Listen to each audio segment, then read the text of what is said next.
takes away the universality of it. That turns it into situational ethics. If like you can lie in some situations and not in others, it kind of breaks it down. I mean, so that's what I mean. This works really great with like big categories like lying or stealing. Would I want all people in all places at all times to steal if they didn't have the money to buy what they needed? Well, no, because that ruins the whole idea of private property and ownership. It just becomes anarchy and a free-for-all.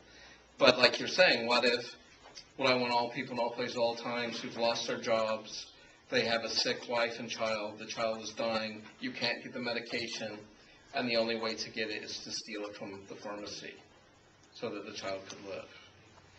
Well, yeah, once I throw in all those qualifiers, it's like, yeah, steal away, right? Just steal all you need, because people are dying, so steal some bread for your wife and some medicine for your baby, but I don't think Kant's having any of that sort of thing.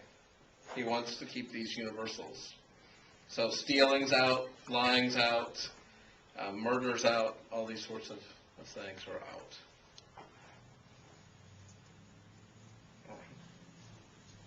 We'll come back to that.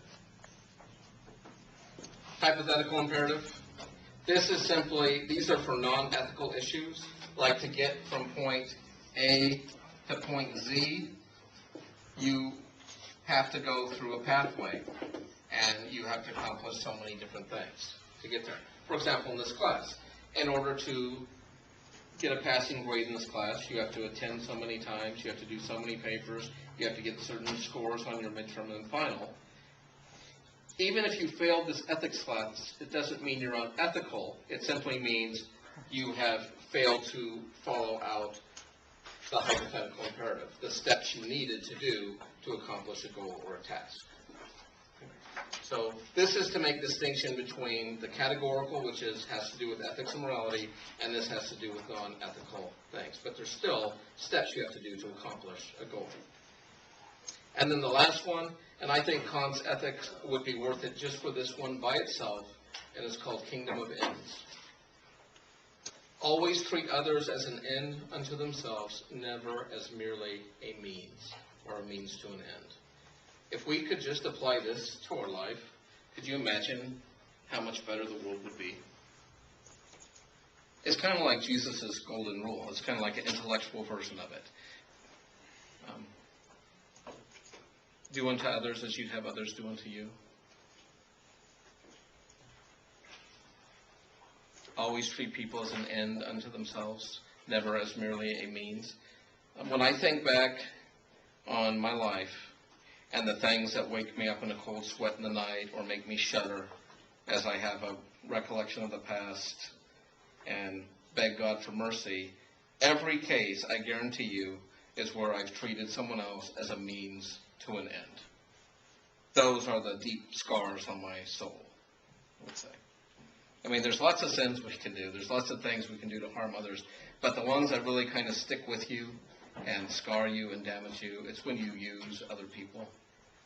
And Kant's just saying, stop doing it. Stop using other people. And once you get that one down, the other ones kind of follow. Stop using other people. Treat everyone as an end unto themselves. And then plug in this categorical imperative when you have to make specific decisions. And you're going to live an ethical life, a very high-end moral life. And this is something even a child can do, which is amazing. Because you might be saying, you mean we don't have to read Critique of Pure Reason and Critique of Practical Reason? I mean, maybe if it gets down to a real difficult decision and you have intellectual experts fighting over what is the ethical course of action, but for the most part, this can be done by like a 7-year-old, 6-year-old, 5-year-old child. I remember one time I was at Morro State Beach, where Morro Rock is, there right above San Luis Obispo, and I was there with my mama, and we're on the beach. I didn't realize she was a Kantian, and I had a great day at the beach, and I remember that day because I found my first whole sand dollar. I'd found lots of bits and pieces before in my life, but it was my first whole sand dollar. And I was carrying that around all day and taking care of it. And when it was time to go, she said, let's go. And so I'm headed with my bucket and my sand dollar to the car. And she said, oh, she says, are you going to take that $7 with you? And I thought, I was like, yeah, I'm taking it with me. And then she asked me the categorical imperative, which is so amazing. She didn't say, can't you read the signs, which were posted everywhere. I mean, I'm a little kid. I don't know about the signs and reading. Like, don't take anything, $500 fine for removing creatures from the beach, all that sort of things. But she simply said, little Freddie, love of my life, sweet angel child, what would happen if every precious little boy like you who found a special sand dollar on the beach put it in his beach bucket and took it home? And I was able to do this in just a matter of moments. I thought it through. I projected it. I came up with my analysis. And without anyone telling me what to do, I went and took that little creature and put him back at the edge of the surf.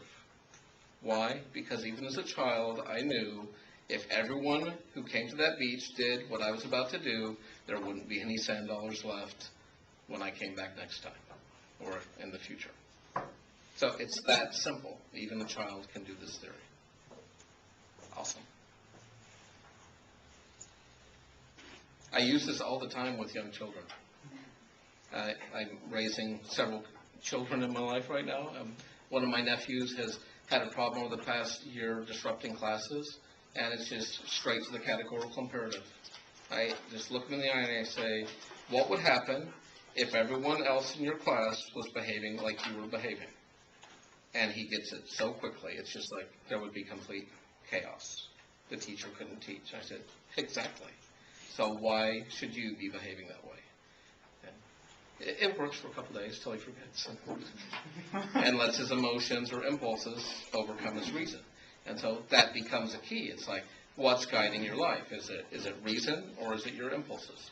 Yes. Isn't this kind of like choosing the lesser of two egotistical ideas?